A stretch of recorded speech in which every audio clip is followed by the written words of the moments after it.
의원들의 뜨거운 정치 토론 여의도 펀치. 오늘은 국민의힘 박성훈 의원, 더불어민주당 김현정 의원 두 분과 함께합니다. 안녕하십니까? 안녕하세요.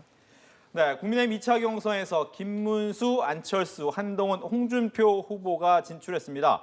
2차 경선 진출을 위한 각 주자의 경쟁이 시작이 될 텐데 이제 어떤 결과를 또 예측할지도 궁금합니다. 먼저 혹시 안철수 후보의 4강 가능성은 어떻게 보셨는지? 저는 높게 보진 않았습니다. 아. 네, 오히려 나경원 후보가 올라갈 거라고 생각을 했고요. 네. 다만 이제 우리 당의 전통적 지지층에서 전략적 선택을 하지 않았나라고 판단을 합니다. 결국 나경원 후보하고 김문수 후보가 지지층이 상당 부분 겹치거든요. 그래서 선택과 집중으로 몰아준 느낌이 있고, 또 하나는 아마 이제 경선 과정에서 많은 이슈가 있었습니다만은 윤석열 신당에 대한 부정적 여론도 일정 부분 작용을 했다고 보는 분도 있습니다. 특히나 제가 생각할 때 이 많은 후보들 중에서 네. 특히 AI 이미지하고 가장 잘 맞는 분이 안철수 후보잖아요. 그런 부분도 있을 수가 있고, 뭐 찬탄 반탄을 떠나서 결국은 후보를 선택하는 과정이 우리 당의 정체성 바탕하에서 가장 경쟁력이 있는 이재명 후보를 이길 수 있는 그런 후보를 뽑는 과정에 있다라고 저는 보여집니다. 네. 국민의힘에서 이제 4명의 후보가 이제 올라왔는데 결국 찬탄파, 반탄파 2대 2로 딱 나뉘었습니다. 어떻게 보셨어요? 그러니까 이번에 그 이제 1차 경선 결과를 보면은 윤석열 전 대통령하고 절연하고 중도 확장으로 나아가라라는 민심의 경고라고 저는 생각을 합니다. 왜냐하면 이번에 여론조사 이제 100%로 했었고 역선택 방지 조항이 있기 때문에 국민의힘 지지자하고 중도 무당층 대상으로 한 것이잖아요. 그런데 사실 나경원 후보가 4위가 될 것이라고 많은 분들이 예상을 했었는데 저는 사실 안철수 후보가 될 것이라고 예상을 했었거든요. 그 이유는 최근에 여론조사 추이를 보면은 여야의 전체 후보들에 대한 적합도 조사에서는 나경원 후보가 안철수 후보를 근소하게 앞섰지만 국민의힘으로 압축해가지고 적합도 조사를 한 결과들을 보니까 안철수 후보가 나경원보다 근소하게 또 앞서는 결과들이 최근에 많이 나와 있더라고요. 그리고 그런 흐름들이 그러니까 좀 전에 말씀하신 것처럼 나경원 후보 지지자들이 김문수 후보나 홍준표 쪽으로 많이 몰렸던 그런 측면도 있는 것 같고 또 실제로 좀 전에 말씀드린 것처럼 중도 확장 전략, 윤석열 전 대통령과 절연하라는 그런 민심들이 그러니까 그 중도 무당층에서 안철수 후보를 상당히 많이 지지했던 것 같고요. 또 반면에 이제 합리적 보수에 대해서는 그 선택지가 오세훈 시장의 사퇴 이후에 이제 한동훈과 안철수였는데 한동훈 후보 같은 경우에도 팬덤층도 있지만 또 안티 그룹도 꽤 있거든요. 근데 그런 합리적 보수들도 이번에 안철수 후보 쪽으로 많이 간 것 같다 이런 말씀을 좀 드리고 싶고, 근데 이제 문제는 지금 2대 2가 됐잖아요. 네. 찬탄파, 반탄파 2대2 구도가 되었는데 지금 2차 경선에서는 경선 룰이 이제 5대5로 바뀌지 않습니까? 그렇죠. 그러니까 국민의힘 당원들이 50%가 들어가 있기 때문에 더더욱이 이제 반탄파 측에서 더 유리한 국면이 이제 펼쳐질 것 같아요. 기본적으로는. 그래서 오히려 더 지금 민심과는 동떨어지게 윤석열 전 대통령하고 절연할 수 없는 그런 또 그 구도가 되지 않을까 이런 또 예상이 또 되거든요. 그러나 그렇게 되면 경선에서는 유리할 수 있지만 또 본선에 가면 그런 중도 확장성 제약으로 인해서 그런 딜레마에 빠지는 그런 형국이 아닌가 이렇게 생각이 듭니다. 예. 뭐 지금 뭐 관련된 이야기를 하기 전에 지금 말씀하신 것처럼 오늘 4명이 이제 국민의힘에서 나왔고 그 국민의힘 4분이 미디어 데이를 하고 있는데 서로 누구랑 이제 대담하겠습니까 했을 때 지목을 했는데 지목이 재밌습니다. 김문수 후보는 한동훈 후보를 지목을 했고요. 한동훈 후보는 홍준표 후보를 지목을 했고, 홍준표 후보는 한동훈 후보를 지명을 했고, 또 안철수 후보는 김문수 후보를 지명을 했습니다. 즉 한동훈 후보와 홍준표 후보는 서로가 서로를 향해서 좀 주목을 했다. 그리고 또 한동훈 후보를 향해서 많은 사람이 같이 해보고 싶다라는 또 지목이 있었고, 또 안철수 후보는 김문수 후보와 얘기가 나왔는데 이건 어떻게 보셨습니까? 네, 결국 이제 본인의 강점을 잘 드러낼 수 있는 후보를 선택하지 않았나 싶고요. 우리 당 입장에서는 국민들의 관심을 많이 끌어낼 수 있는 그런 측면에서 굉장히 좋은 선택이라고 보여집니다. 컨벤션 효과를 만들어가는 과정에 있다고 보여지거든요. 기존에 이제 8명의 후보가 있다 보니까 아무래도 후보도 많고 난립하고 있는 상황에서 국민적 관심을 조금 불러일으키기 어려운 점이 있었다라고 하면 이제부터는 말 그대로 우리 후보들이 가지고 있는 국가 경영의 전략, 비전, 그리고 미래를 어떻게 만들어 나갈지 이런 부분들을 좀 더 소상하게 소구할 수 있는 그런 기회의 장이 열리지 않을까 싶습니다. 앞에서 중도 확장 이런 말씀을 하셨는데 네. 자연적으로 그런 부분들은 후보 간의 토론을 통해서 드러날 수 있으리라고 보고요. 선택은 결국 유권자의 몫이라고 저는 봅니다. 우리가 과거에 머물러 있을지 또는 미래로 나아갈지 변화와 혁신을 통해서 대한민국을 어떤 방향으로 끌고 나갈지 우리가 가지고 있는 국가의 성장 잠재력을 최대한 높여나갈 수 있는 비전을 어떻게 제시할지 이런 부분들이 아마 자유롭게 이번 토론을 통해서 후보자들이 선명하게 드러낼 수 있으리라고 기대를 합니다. 네. 즉 김문수 후보와 홍준표 후보는 한동훈 후보를 선택한 것은 예상 가능했던 부분이에요. 네. 근데 이제 한동훈 후보가 그럼 과연 누구를 선택할까라고 했는데 지금 원래는 김문수 후보가 굉장히 앞서 나가던 후보였는데 홍준표 후보를 선택했단 말이죠. 네. 이건 어떻게 보셨어요? 근데 최근에 여론조사 추이를 보면 네. 김문수 후보는 약간 하향세였고 홍준표 후보가 좀 치고 올라가는 그런 추세였잖아요. 센 후보를 골랐다. 네, 그래서 이제 그런 것 같고 또 지난 1차 경선 때 네. 홍준표 후보한테 좀 당한 측면도 있잖아요. 한동훈 후보가 그거에 대해서 좀 맞대결하려는 건 측면도 있는 것 같은데 네. 이제 핵심은 그런 것 같습니다. 결국은 제가 좀 전에도 말씀드렸지만 2차 경선의 룰이 네. 당원 50%, 여론조사 50%, 그리고 역선택 방지 조항까지 있는 거잖아요. 그렇기 때문에 기본적으로 김문수 후보와 홍준표 후보가 유리한 국면이에요. 그 국면에서 1차 경선 때 안철수 후보가 통과가 된 것은 오히려 한동훈 후보보다 더 강하게 그 찬성의 탄핵에 대해서 비판적인 그리고 윤석열과 절연을 강하게 주장을 했거든요. 네. 그것이 중도 무당층과 합리적 보수층의 표를 좀 흡수한 측면이 있는데 이제 한동훈 후보는 약간은 그 정도까지는 아니었거든요. 근데 이제 2차 경선 같은 경우에는 경선 룰 자체가 그렇게 되어 있기 때문에 한동훈 후보 같은 경우는 이제 김문수와 홍준표 후보의 양측에서 이제 공격을 이제 방어해야 되는 그런 입장이고 그런 입장에서 본인이 어떻게 입장을 낼 것인가 저는 사실 저도 좀 궁금하거든요. 그런데 이제 그 또 한 가지 또 하나는 이제 한덕수 차출론이 지금 계속 부각되고 있잖아요. 출마 가능성이 대단히 높아지고 있는데 이 한덕수를 지지하는 또 그 국민의힘 또 그리고 국민들 요 층은 또 다 그 윤석열 전 대통령과 같이 보고 있거든요. 그 지지층까지 흡수하기 위해서는 더더욱이 그 김문수 후보와 홍준표 후보는 한동훈 후보를 먹잇감 삼아서 공격할 수밖에 없는 구도가 아닌가 이렇게 생각합니다. 예. 그럼 이렇게 또 질문을 드리겠습니다. 2차에서는 당심 50%가 포함되는 룰이기 그렇죠. 때문에 네. 이것이 과연 이른바 윤심의 영향을 받게 되냐 이건 어떻습니까? 저는 이제 윤 대통령 파리는 그만했으면 좋겠어요. 이제 자연의 신분으로 돌아가신 분이고 우리 당이 계속 뭐 친윤 또는 이런 식으로 찬탄 반탄의 프레임에 갇히게 되면 한 발짝 나갈 수 없다고 보여집니다. 결국 공당으로서 우리가 정권을 재창출하기 위해서는 얼마나 변화하고 있고 성찰하고 있고 또 새롭게 대한민국을 만들어갈 수 있을지 또 중도 외연 확장도 물론 매우 중요하고요. 보수를 재건하는 데 있어서 조금 더 과거에 매몰되기보다는 미래지향적인 목소리를 내는 것이 우리 당을 위해서도 그렇고 대한민국을 위해서도 도움이 되리라고 생각을 합니다. 네. 즉 이제 뭐 2차 경선 당심 민심 50% 미디어데이를 이제 서로 지목한 사람들과 한 이후에 29일 3차 진출자가 발표가 됩니다. 아마 이 4명 중에서 2명이 가려질 텐데 어떤 경선을 하는지 어떻게 토론하는지를 보면서 아마 조금은 더 관심 있게 볼 것 같고요.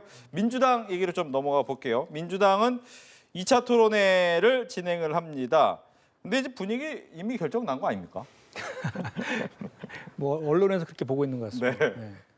그런데 보니까 이제 경선 분위기를 좀 이재명 후보의 독주를 좀 잡겠다 이런 느낌이 보이시는지 궁금합니다. 사실 지금 우리 더불어민주당의 경선은 그런 것 같습니다. 지금 이번에 이제 사실은 윤석열 전 대통령의 파면으로 인해서 조기 선거가 시작된 거잖아요. 네. 그렇기 때문에 그럼에도 불구하고 지금 여전히 윤석열 전 대통령은 내란을 지금 선동하고 있고 사저 정치를 계속 하고 있잖아요. 그리고 저 국민의힘 후보 중에 저 두 분은 또 같은 입장을 좀 취하고 있고, 그러니까 이래서 지금 그 많은 국민들은 아직 내란이 종식되지 않았다라고 보고 계시고, 진정한 내란 종식은 결국 더불어민주당이 집권하는 것이다. 그래서 헌정 파괴 세력들을 재집권을 막아내는 것이다라는 거의 뜻이 모아지고 있는 것 같습니다. 그래서 지금 더불어민주당의 경선은 이러한 저 집권 그리고 정권 교체에 대한 열망이 그 분위기를 압도하고 있는 것 같아요. 그렇기 때문에 거기에다가 이제 이재명 후보 같은 경우가 그 동안에 이제 강력한 리더십도 보여줬고 또 한 차례 대선에서 출마했던 경력도 있고 그래서 또 당 대표도 해서 총선에서 압승도 하는 이런 성과내는 그 리더십을 통해서 이미 검증을 받았기 때문에 압도적으로 이제 1위로 지금 가고 있는 그런 형국이 아닌가 싶습니다. 네. 제가 그 부분에 대해서 좀 반박을 하고 싶은데요. 내란이 진행되고 있다. 아직까지 내란에 대한 법적 판단이 내려지지 않았습니다. 현재 이제 재판이 진행 중에 있고 헌법재판소에서 내란죄는 민주당이 철회를 하셨잖아요.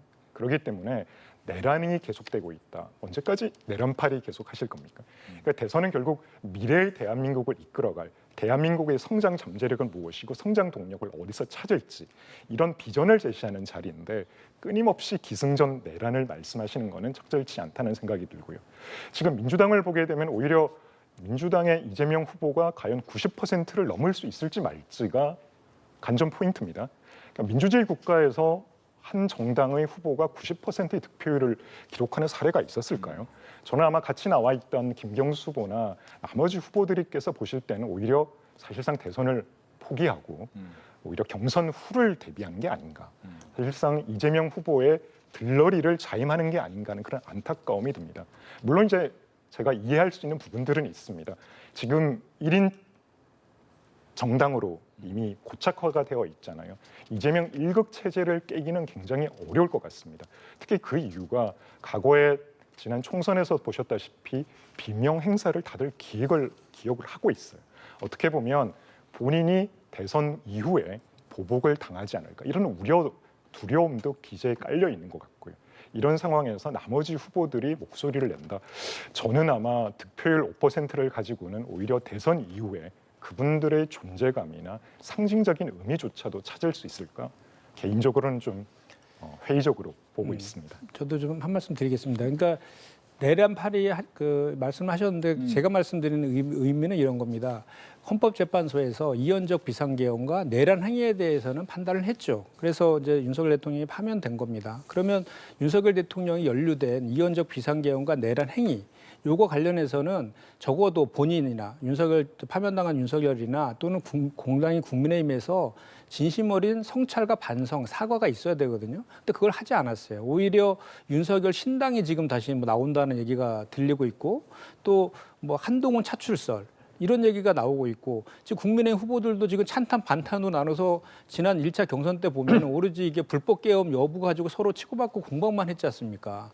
그 정작 지금 말씀하신 것처럼 국민들이 바라는 것은 지금 파탄난 민생과 경제를 회복시켜 달라는 그런 요구들인데 먹고 사는 문제 해결해 달라는 것인데 그와 관련된 어떠한 저는 그 토론을 1차 경선 때 본 적이 없습니다. 그런데 오히려 더불어민주당 같은 경우에는 제가 좀 전에 말씀드린 그 헌정 파괴 세력의 재집권을 저지하기 위해서 지금 우리 그 더불어민주당의 당원들, 지지자들이 똘똘 뭉쳐 있다 보니까 그런 경선을 치르다 보니까 그런 기대치를 한 몸에 받고 있고 또 준비되어 있는 이재명 후보한테 표가 지금 몰려 있는 것이고 그렇기 때문에 그 김경수 후보라든지 김동연 후보도 네거티브 방식이나 흑색성도 맡아두어 이런 방식보다는 본인들이 생각하고 있는 정책과 비전을 통해서 말씀하신 것처럼 이번에 대선에서 안 되더라도 그분들이 차후에 또 계속 정치를 하실 분이기 때문에 그런 차원에서 본인들이 갖고 있는 생각들을 당원들에게 알리고 국민들에게 알리는 그런 장으로 지금 경선을 치르고 있다 이렇게 보는 게 저는 맞다고 봅니다. 네, 중간에 이제 한덕수 차출론을 한동훈 차출론이라고 하셔서 아, 그거만 제가 정정을 한덕수 해드리고 차출론. 질문을 드리겠습니다. 저희 국민의힘에서 일단 성찰의 목소리는 당 지도부 차원에서 분명히 냈고요. 또 거리에 현수막도 많이 걸려 있는 것을 보셨을 것 같습니다. 저는 오히려 민주당이 나와 있는 김경수라든지 김동연 후보가 사법 리스크, 이재명 후보의 사법 리스크나 도덕성 그리고 개헌과 같은 이런 이슈들에서는 입을 닫고 있는 게 사실 개인적으로 이해가 잘 되지 않습니다. 한 나라를 이끌 대통령 후보라고 하면 공당에서 그런 부분들에 대한 제대로 된 목소리가 나오지 않는다. 이거는 견제와 균형이 당 안에서 작동하고 있지 않다는 뜻이거든요. 이재명만이 옳다라고 하는 그 무오류성에 대한 반박이 나오고 있지 않다는 것은 어떻게 보면 민주주의를 떠받치고 있는 가장 큰 두 가지 균형 원리라고 할 수 있는 상호 간용과 제도적 자제. 이 부분은 민주주의는 어떻게 무너지는가라고 하는 스티븐 레비츠키 교수가 지적했던 두 가지 원리가 다 민주당 내에서는 작동하고 있지 않다라고도 보여집니다. 이런 부분들에 대해서 제가 말씀을 드리는 거고, 민주당이 대선 후보 경선 룰을 바꿨잖아요. 그동안 유지해왔던 오픈 프라이머리, 완전 국민 경선제가 아니라 권리당원 50%를 넣었어요. 이걸 넣었다는 거는 제도적으로도 그렇고 어떻게 보면 민주당이 지금 좀 조급증 아니면 돌다리도 두드려 건너고 싶다, 이런 마인드가 있을 수는 있겠지만 크게 볼 때는 이게 과연 민주당이 집권을 희망하는 공당으로서의 자세가 있는지에 대해서는 아마 많은 비판이 이어질 것 같습니다. 근데 팩트가 좀 약간 오류가 계신 것 같은데, 우리 더불어민주당은 오픈 프라이머리를 한 적이 없고요. 국민 경선을 했었죠. 근데 이번에는 국민 참여 경선으로 특별 당규를 제정한 겁니다. 그러니까 변경한 것이 아니라 우리 더불어민주당의 특별 당규에는 국민 경선 또는 국민 참여 경선을 하게 되어 있는데, 이번에는 국민 참여 경선을 선택한 것이고요. 국민 경선과 국민 참여 경선 모두 다 당원 50%는 공이 들어가 있습니다. 다만 국민 경선은 선거인단을 모집해서 하는 방식이고, 국민 참여 경선은 여론조사 50%, 그러니까 국민의힘과 동일한 방식으로 하는 그 방식을 선택한 거예요. 그것은 조기 대선으로 열리다 보니까 선거인단을 모집할 수 있는 물리적 시간이 부족해서 그렇게 했다는 말씀을 드리고, 그 국민의힘에서 사과하셨다 그러는데 권영세 비대위원장이 처음에 사과를 하셔서 사과한 줄 알았더니 나중에 보니까 민주당이 폭주를 막아낸 거에 대한 사과였다, 이렇게 또 말씀하셨잖아요. 공개석상에서. 그러니까 진정어린 사과가 아니다라는 지적을 우리가 하는 것이고, 사법 리스크 관련해서도 지난 윤석열 정권 3년 내내 이재명 대표를 탁계 삼아서 표적 수사하고 폭탄 기소 폭탄 날려가지고 그렇게 그 윤석열 검찰에서 탈탈 털은 그거에 대한 심판도 지금 저는 있다고 봅니다. 그런데 이번에 공직선거법 항소심에서 무죄 선고 받았잖아요. 이미 그렇게 우리 더불어민주당에서는 그동안에 정치 탄압이라고 해서 대응하고 있는 그 사안에 대해서 같은 당의 후보로서 그거를 그 국민의힘의 입장을 대변해갖고 우리가 경선에서 그걸 공격해야 될 하등의 이유가 없는 것이죠. 오히려 같은 목소리를 통해 가지고 그 윤석열 검찰의 그런 정치 검찰의 잘못된 행태들을 비판해야 되는 것이 오히려 맞다라고 봅니다. 저희 당의 입장에서는 그렇다는 얘기입니다. 네, 뭐 저희 당에서 볼 때는 사실 아쉬운 부분들이 많죠. 하지만 상대 당에 대해서 저희가 뭐 더 깊이 공격을 하거나 말씀드리는 것은 좀 적절치 않은 것 같고요. 다만 경선 룰을 바꿀 때는 후보들의 동의가 필요하지 않겠습니까? 협의가 필요했을 텐데 이번 민주당의 경선 후보들이 그 경선 룰을 바꾸는 과정에서 협의를 했다거나 동의했다는 그런 어떠한 기사도 보지를 못했습니다. 이거야말로 이재명 1급 체제, 이재명 사당화가 어떻게 진행이 됐는지를 여실히 알 수 있는 그 반증이라고 보여지기도 하고요. 알겠습니다. 근데 지금 좀 전에 말씀하셨는데 제가 좀 전에 말씀드렸잖아요. 그러니까 저희는 룰을 바꾼 것이 아니라 대선 경선 때마다 특별 당규를 제정을 하는 겁니다. 그 제정을 한 것이에요. 바꾼 게 아니라니까요. 그 국민 경선과 국민 참여 경선 두 가지 중에 하나를 선택하게 되어 있는데, 국민 참여 경선을 선택한 제정을 한 것이에요. 변경한 게 아니라는 것입니다. 그리고 실제로 룰을 변경해서 당대표까지 바꾼 게 사실 국민의힘 아니었습니까? 윤석열 대통령이 개입해서 꼴찌 후보 1등 해서 당대표 만들고 또 기존의 당대표 쫓아내고 했던 게 국민의힘 아닙니까? 오히려 반성의 지점은 룰과 관련된 것은 적어도 국민의힘이 할 말은 아니다라고 저는 생각합니다. 여기까지 듣겠습니다. 뭐 이 부분은 더 큰 내용은 아니기 때문에 네. 다음 내용으로 넘어가기 전에 이재명 후보의 대세론이 되고 있는데 이제 호남 수도권 경선만 남았잖아요. 뭐 결과에 큰 변화는 없겠지만 그러면 관심 갖는 것이 2등은 누가 되느냐라는 부분이 있습니다. 왜냐하면 한 90% 정도 포지션을 가져가면 이제 10%를 가지고 두 사람이 나눠 가질 텐데 5%씩 가져가는 거냐, 아니면 좀 2등이 눈에 띌 거냐, 어떻게 예상하십니까? 워낙 이제 1등 후보가 압도적이다 보니까 2등 후보가 누가 되느냐가 큰 의미가 있는지는 솔직히 잘 모르겠습니다. 왜냐하면 김동연 후보 같은 경우 현재 경기도 지사이기도 하고, 그렇죠. 또 다시 여기서 이제 경선에서 탈락하면 다시 도지사직으로 다시 돌아가는 그런 상황이고, 김경수 전 지사 같은 경우에도 경남도지사를 이제 지냈고, 이제 향후에 이제 정치적 그 향로를 계속해서 이제 해나가실 그런 분들이라서 그리고 두 분의 이제 차이도 크게 크지가 않아서 그것보다는 오히려 그 우리가 이제 그 네거티브보다는 정책과 비전으로 이제 경선하겠다는 입장들을 다 갖고 계시니까 누가 더 그 대한민국을 더 성장시키고 발전시키고 또 민생과 경제, 외교 안보 이런 측면에서 좀 더 그 준비된 정치를 하고 있는지 더 나은 자질을 갖고 있는지에 대해서 더불어민주당 당원들과 국민들에게 소구하는 그런 장으로 경선을 활용하는 것이 어떨까 하는 생각입니다. 네. 네. 아무래도 이제 호남이 민주당의 성지죠. 그리고 권리당원의 3분의 1 이상이 위치하고 있는 곳이기도 하고요.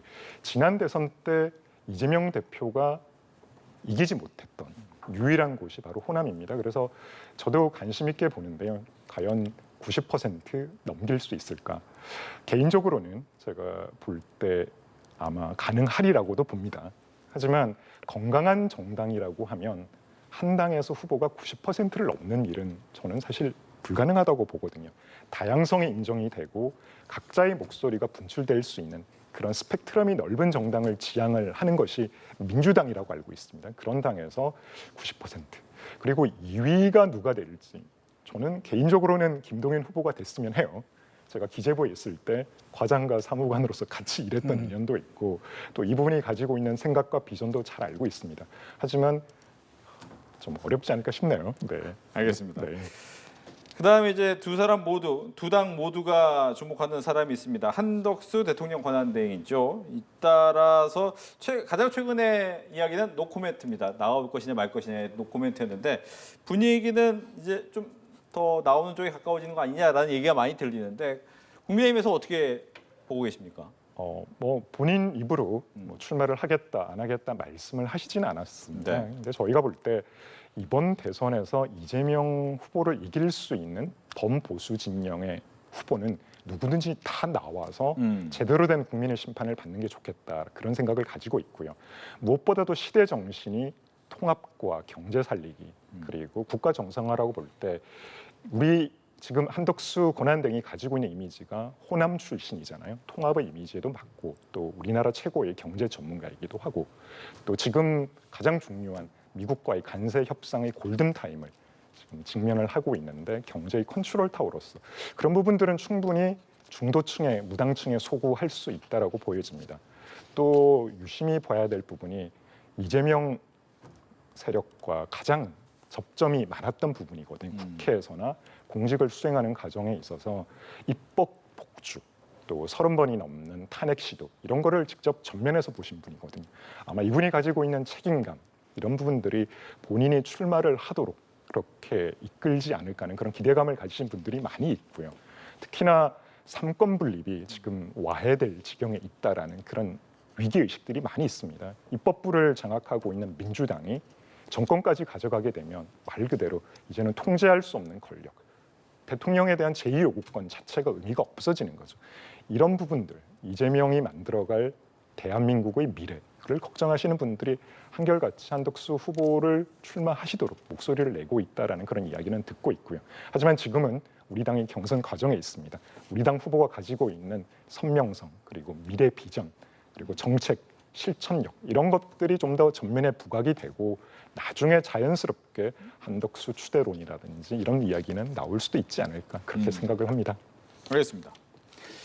저는 일단 한덕수 대행의 가장 큰 잘못은 입장 표명을 하지 않는 거예요. 난 옛 이렇게 얘기하지 않습니까? 그것은 누가 봐도 출마할 거다라고 그렇게 해석이 되는 게 오히려 자연스럽지 않습니까? 그런데 출마를 안 한다는 얘기를 하지 않으니까 그러면 왜 이러고 있느냐 보면 그 권한대행이라는 그 권한을 행사할 수 있는 권한을 최대한 활용해서 사전 선거운동으로 활용하려는 포석 아니냐 그런 의도 아니냐라고 저희는 의혹 제기를 하는 것이고 그래서 빨리 입장 표명을 하라는 거예요. 그래서 5월 4일까지 뭐 시간 끌지 말고 지금이라도 당장 그만두고 그건 대선에 나오든지 이렇게 해라라고 저희가 지금은 주장하고 있는 것인데 저는 우리 박 의원님 진단과는 좀 약간 틀린 게 박 의원님 말씀하신 거는 한덕수에 대한 차출론이나 이런 근거들에 대해서 한덕수 그 대행의 능력이라든지 경험치라든지 이런 거에 대해서 뭐 경쟁력이 대단히 높다라는 취지를 말씀하신 것 같은데 저는 완전히 반대입니다. 한덕수 대행은요. 그 필패 카드라고 저는 생각하거든요. 왜냐하면 한덕수 대행이 나오면 윤석열 대통령이 출마한 거랑 같이 봅니다. 저기 그 국민들은. 왜냐하면 지난 3년 동안 총리를 했고 또 3년 동안에 우리가 경제 지표도 상당히 안 좋아졌잖아요. 그거에 대한 무능력함도 같이 공동 책임이 있는 거예요. 거기다가 내란에 지금 가담했다는 공범으로서의 수사 피의자이기도 하는 거 아닙니까? 그러니까 한덕수 대행이 나오는 순간 그냥 이원적 비상계엄 이거에 대한 연장 그 세력의 연장을 기도하는 것이다라고 프레임이 규정될 수밖에 없는 선거이거든요. 그렇기 때문에 저는 한덕수 대행이 지금은 이제 한덕수 대행으로서의 활동하고 있고 본격적인 정치 행보를 하지 않기 때문에 그렇지 막상 이제 그 경선이 맞춰지고 경선에서 1등한 후보가 확정이 된다라고 하면 확정된 후보의 그 이제 지지율은 더 올라갈 거예요. 그러면서 한덕수 대행의 지지율은 많이 떨어질 그럴 가능성이 이제 높아 보입니다. 그럼에도 불구하고 한덕수 대행의 차출론에 대해서 계속 군불대기 하는 분들이 계세요. 보니까 누굽니까 그 권영세 비대위원장은 당의 문을 활짝 열 것이다 이렇게 하면서 이제 그 빅텐트에 대해서 이렇게 불을 지피고 있는데 그 의도는 저는 그렇게 봅니다. 오히려 왜 이렇게 그 대선에 나와서 분명히 필패인 카드를 이렇게 만지작거릴까? 그 윤석열 전 대통령도 그렇게 외부에서 데려다 했다가 결국은 파면당하는 이런 불행을 겪었는데 또 정치 경험이 전혀 없는 분을 또 이렇게 다시 할까라고 봤을 때에는 오히려 대선에서의 승리보다는 대선 이후에 그 당권이나 이런 것들을 잡기 위한 그런 의도가 밑에 깔려 있는 거 아니냐라는 그런 생각도 저는 좀 듭니다. 네. 일단 필패 카드다. 전혀 동의하지 않고요. 네. 아마 이제 그런 프레임으로서 몰고 가고 싶어 하시는 것 같아요. 민주당의 입장에서 보면 계속 한덕수 권한대행을 흠집내기 하고 있고 도를 넘은 정치 공세를 이어가고 있잖아요. 제가 볼 때 지금 입장 표명을 하지 않는 것은 권한대행으로서 가장 중요한 지금 골든타임에 미국과의 간세 협상을 진두지휘하고 있기 때문에 그렇지 본인이 전략적 모호성을 유지하기 위해서 발표를 하지 않는다. 저는 그렇게 생각하지 않습니다. 일단 지금 가장 중요한 우리 국익을 위해서 가장 도움이 되는 방향으로 의사 결정을 하기 위해서 아마 그런 이야기를 하고 있지 않을까라고 생각을 하고요. 무엇보다도 중요한 것은 국민의 열망이겠죠. 우리 중도층 또는 무당층이 바라는 열망. 과연 대한민국을 경제를 어떻게 발전시키고 미래지향적으로 바꿔나갈 수 있을지 그 소구할 수 있는 능력이 저는 한덕수 권한대행에 충분히 있다고 봅니다. 왜냐하면 보수가 가져야 될 가장 뛰어난 가치 저는 유능함, 즉 실력과 품격이라고 보거든요. 이 두 가지를 가지고 있다라고 보기 때문에 아직 뭐 본인 입장으로 출마를 하겠다, 안 하겠다 이런 입장이 나오지는 않고 있습니다만은 지금 민주당에서 그렇게 반응하시는 걸 보면 한덕수 포비아가 확실히 있기는 있는 것 같습니다. 네. 근데 그렇게 되면 이제 궁금한 게 결과적으로 지금 4명 중에서 한 명은 나올 거잖아요. 국민의힘 후보가. 근데 네. 그 후보랑 한덕수 권한대행이 만약 나오게 된다라고 하면 두 사람이 어떤 방식으로든 합쳐질 수 있느냐 이런 궁금증도 있는데 먼저 이거는 당 얘기니까 한번 네. 질문에 대한 답을 듣고. 지금 4강에 나오신 모든 후보들이 네. 그런 부분들에 대해서는 공감대가 있는 것으로 알고 있습니다. 어느 후보가 나서서 나는 절대 못해 이런 이야기는 하고 계시진 않고요. 결국 우리가 원하는 것, 또 우리 당의 지지자들이 원하는 것은 이재명 대통령 결코 그거는 허용할 수 없다라는 그런 목소리가 아닐까 싶습니다.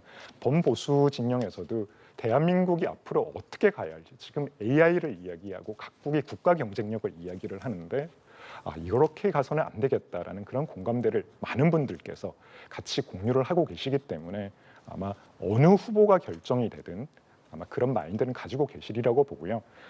단일화가 안 되거나 또는 후보가 한덕수 총리가 나올지 안 나올지는 가정의 가정이기 때문에 지금 단계에서 말씀드릴 수는 어렵겠습니다만은 중요한 것은 우리 당 지지자들이 바라는 것, 그 꿈은 반드시 이루어지리라고 생각을 합니다. 제가 봤을 때는 지금 그 4명 후보 중에 김문수 후보만이 그 단일화 필요하다라고 명시적으로 얘기한 것 같아요.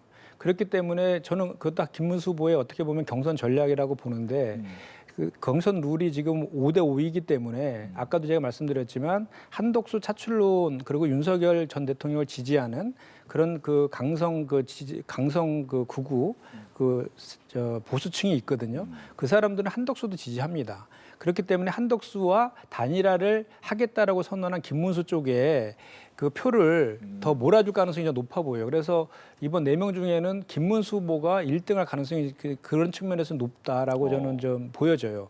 보여지는데 다만 이제 계속해서 한덕수 그 대행에 대해서 긍정적으로 말씀하시고 능력 이런 AI 이런 걸 말씀하시는데 그리고 전략적 그 대응 이런 말씀을 하시는데 한덕수 대행이 3년 동안 보여준 그 경제 성적표라든지 외교안보의 불안감 그리고 내란을 그 이원적 비상경을 막지 못한 그리고 그 공범의 의혹까지 갖고 있는 분은 그 능력이 검증된 거죠. 능력이 없는 것이. 그래서 능력이 있다라고 하는 것은 저는 동의할 수가 없고 그 관세 협상과 관련해서도요. 지금 어떻게 권한 대행이 하는 그 협상이 그 미국과의 상대로 해서 그것도 미국이 우리한테 지금 일방적으로 그 관세를 부과하겠다고 요구하고 있는 상황 속에서 하는 협상이 우리한테 유리하게 나올 가능성이 없지 않습니까? 그렇기 때문에 저희 더불어민주당 입장에서는 협상을 하지 말고 예비적 준비 단계 정도의 협의만 해라. 그리고 실질적인 협상은 협상 기간이 90일이니까 아직 대선 이후에도 남아 있으니까 새로운 그 집권을 한 그 대통령이 결정할 수 있도록 하는 것이 우리 대한민국 국익에도 가장 도움되는 방법이다라고 하고 있는데 오히려 한덕수 대행은 저희가 봤을 때에는 그 본인의 대권 그 노름이라고 할까요? 또는 대권 그 야욕 때문에 이런 그 국위까지도 지금 이용하고 있다라는 비판을 저희가 하지 않을 수가 없는 겁니다. 이번에 대표단을 20명이나 파견을 했습니다. 그리고 그 NCND 전략적 모험 전략이라는 것은 제가 좀 전에 말씀드린 것처럼 뭔가 서로 간에 서로의 그 카드를 모르거나 또는 주고받거나 뭐 이런 것들이 가능할 때의 얘기지 지금은 일방적으로 그 상호 관세를 올리겠다. 그리고 또는 방위비 부담까지도 늘리겠다. 이 얘기도 하고 있고 그다음에 알래스카의 LNG선 뭐 등등해서 여러 가지 것들을 얘기하고 있는데 한덕수 대행이 외신 인터뷰에서 한 얘기들 보면 그런 것들을 마치 수용할 듯한 그런 그 표현들만 하고 있거든요. 그렇게 그 대통령의 권한 대행이 그런 의사표시를 한 상태에서 그 실무 협상을 간 사람들이 어떤 그 힘을 받아가지고 미국하고 동등한 입장에서 협상을 할 수 있겠습니까? 그래서 지금 국익을 위한 방법은 그 예비적 준비 단계의 협의 정도만 하고 결정은 차후 저기 그 뭡니까 행정부 그 정부로 이렇게 넘겨는 것이 국익을 위한 길이다라고 저는 생각을 합니다. 네, 협상하지 마라 지금. 네. 협의를 해야죠. 협의만 하고 예. 결정은 내지 마라. 결정을 하면 안 되죠. 저는 참 무책임한 발언이라고 보여지고요. 이 지금이 굉장히 중요한 골든 타임이거든요. 이제 우선 협상 5개국 중에 하나가 우리나라고 이런 상황에서 협상을 하지 말라. 저는 오히려 이런 발언들이 우리나라의 협상단의 협상력을 떨어뜨릴 수 있다라고 봅니다. 제가 중요하게 생각하는 거는 국가 내부적인 정쟁은 결국은 국경에서 멈춘다는 말이 있습니다. 우리가 가지고 있는 이런 전략적인 노선이라든지 또는 이견 차이 이런 것들은 우리 내부적으로 마무리를 해야죠. 지금 일본이라든지 독일을 보게 되면요. 관세 전쟁에 대응하기 위해서 정쟁을 선언한 국가들입니다. 특히 많은 나라들이 지금 초당적으로 한 힘으로 우리 국익을 위해서 뛰고 있는데 우리만 지금 이래요. 협상하러 가지 말고 손 놓고 있어라. 그리고 나서 정권이 교체가 되면 우리가 할게. 이렇게 무책임한 발언을 한다는 거. 저는 이런 소재마저도 정쟁의 소재로 활용된다는 게 개인적으로 무척 안타깝습니다. 알겠습니다. 아니, 제가 말씀드린 협상이라는 것은 결정을 하면 안 된다는 얘기고 협의를 하라는 거죠. 결정은 하지 마라. 아니 그렇게 당연히 그 얘기를 왜 못합니까? 국익을 위해서. 그리고 지금 한덕수 그 대행 같은 경우에는 과거 그 협상 전력에 대해서 이제 언론 보도에도 나오고 있던데 과거에 이런 사례가 있더라고요. 한덕수가 그 중국과의 협상에서 이면 합의를 했다가 그러니까 중국과의 마늘 협상을 주도했었는데 중국산 마늘 수입 완전 자유화를 그 은폐한 사실이 드러나서 청와대 경제수석이 사퇴한 적도 있더라고요. 그러니까 이제 통상 전문가라고는 하고 있지만 실제로 그 스타일을 보면은 주로 이렇게 협상할 때 보면 상대 측에다 약간 좀 퍼주는 그런 식의 그 협상들을 해왔다라는 것이 또 그 안에 전례이기도 했다라는 지적들도 있어요. 그렇기 때문에 그게 본질은 아니지만 왜 굳이 본인이 대행일 때 실제로 대통령도 아니지 않습니까? 그런데 그거에 대해서 이건 대통령의 권한이다라고 국익을 위해서 넘기면 될 문제를 굳이 자기가 여기서 왜 협상을 결정까지 내려야 될 무슨 하등의 이유가 뭐가 있습니까? 저도 이제 공직 생활을 하면서 다자간의 협상을 직접 수행을 해보고요. 모든 협상에 있어서 10대 0, 일방적으로 한 나라가 모든 이익을 취하는 것은 불가능합니다. 결국 상호 윈윈할 수 있는 솔루션, 그런 해결책을 찾아가는 게 가장 우선이고요. 아마 지금 말씀하셨던 부분은 일부 내용을 왜곡해서 말씀하시는 것 같은데 국익을 위해서 도움이 되는 일이라고 한다면 제가 볼 때 우리나라의 공직자 그 어느 누구도 일방적으로 퍼주거나 양보하는 일은 없다고 저는 자신합니다. 네. 끝으로 한 가지만 더 하죠. 이재명 후보 공직선거법 위반 혐의 사건 심리를 생각보다 좀 빠르게 진행할 것 같다. 대법원에서 전원합의체 내일 또 기회를 하루 잡았습니다.